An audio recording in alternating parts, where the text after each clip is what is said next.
Food labels may be confusing at first, but it's important to understand what's in your food. That way, we can make better choices to maintain our health. Let's look at a package of egg rolls.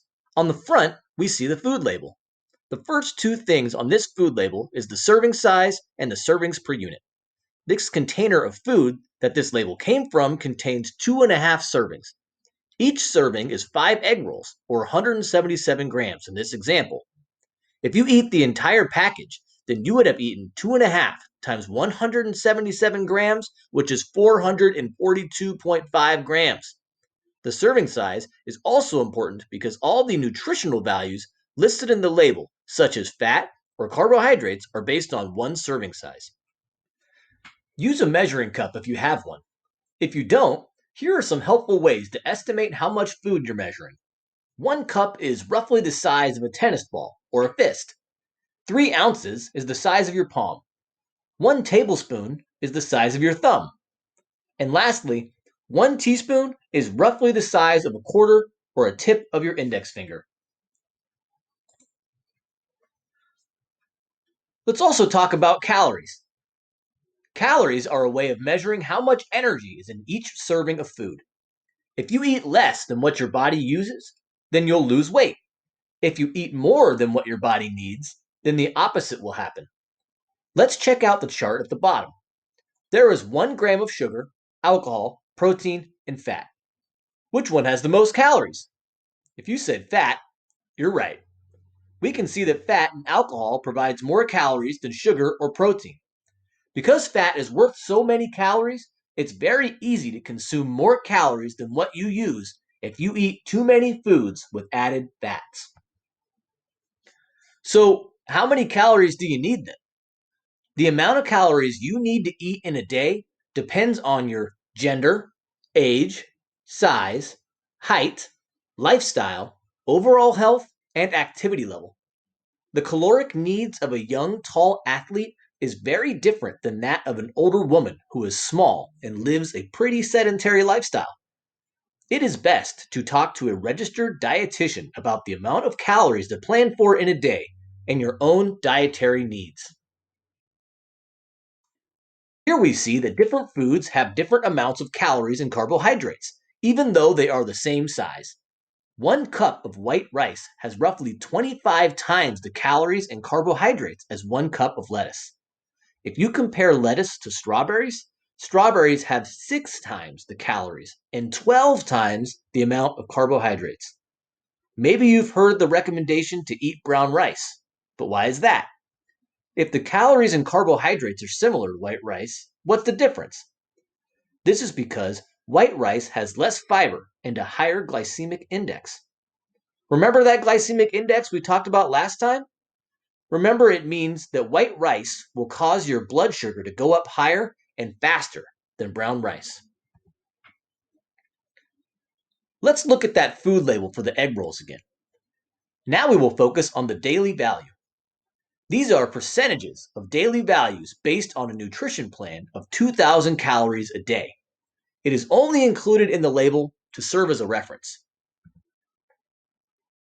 Next on our label is total fat, saturated fat, and cholesterol. Total fat tells us how much saturated fat, unsaturated fat, trans fat, and cholesterol is in a serving size. A food is low in saturated fats if it has less than 1 gram per serving. Most foods have 0 grams trans fat because processed trans fat is banned in the US. However, if you see any amount listed on the label, avoid it if you can. Cholesterol can be found in foods that come from animals. Meats, lard, and eggs are rich in cholesterol. Most foods high in cholesterol are also high in saturated fats, which can raise our own blood cholesterol. Remember our 1 or 5 lane highway? Well, cholesterol is one of the things that can cause inflammation in our blood vessel walls, causing them to narrow. This is why we try to limit the amount of cholesterol we consume daily to roughly 300 milligrams of cholesterol per day or 200 milligrams per day if you have high cholesterol. Now on to sodium. What do you think about when someone says salt? Probably table salt. Well, table salt is made of a combination of sodium and chloride. When you see sodium on the food label, this indicates how much salt there is. The recommended limit on daily sodium intake is 2,300 milligrams. That's about 1 teaspoon of table salt. You may not be adding 1 teaspoon of salt to your food every day, but some foods naturally contain sodium. Processed foods and canned foods will also have added sodium, and that's why you may not see or taste it. This is why it's important to check food labels. Many condiments or dressings have high sodium content. These items don't particularly come to mind when someone says salt, but steak sauce has 280 milligrams per tablespoon. Soy sauce has 879 milligrams of sodium per tablespoon, and fish sauce, which is commonly used in Asian cooking, has 1,413 milligrams per tablespoon.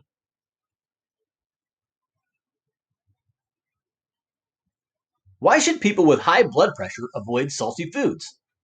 For those with high blood pressure, too much salt can cause the blood pressure to rise.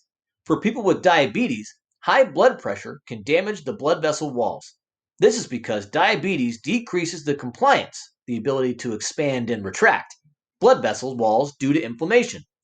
So it's especially important for people with diabetes to limit their salt consumption.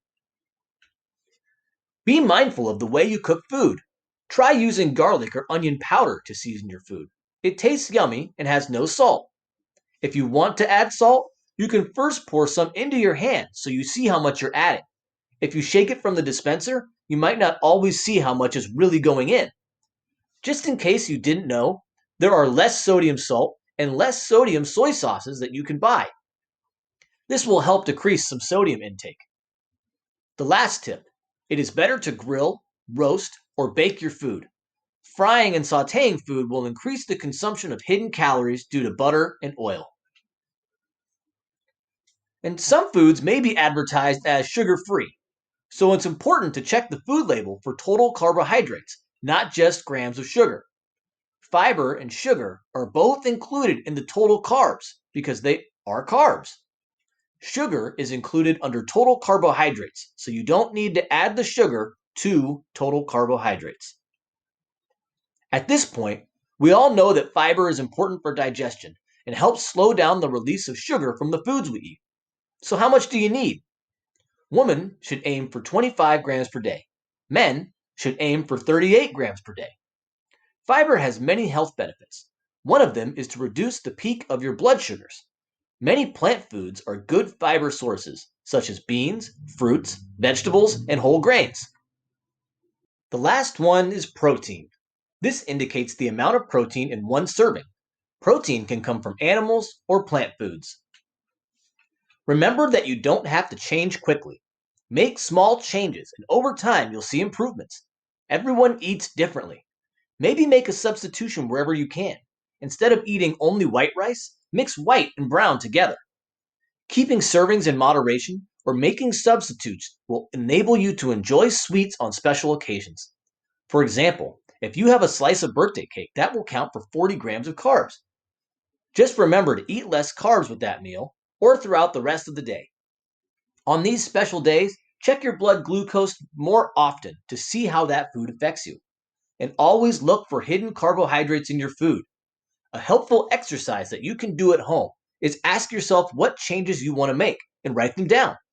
Maybe you can make substitutions, eat smaller meals more frequently, or choose to eat fruits when you want something sweet. Write down what are the challenges you'll have accomplishing these goals. Then write down some solutions. You can also ask your primary care provider for help or ask for a nutritionist referral. Nutritionists can work with you to come up with short term and long term goals. Next time, we'll go over ways you and your provider can monitor how well your blood sugar is being controlled. Questions to think about: what should you do when your blood sugar is too high or too low? Do you have a sick day plan? Do your close friends and family know what to do when your sugars are too high or too low? What kind of information does your blood test tell your provider? Why are these tests important? Until next time, thank you.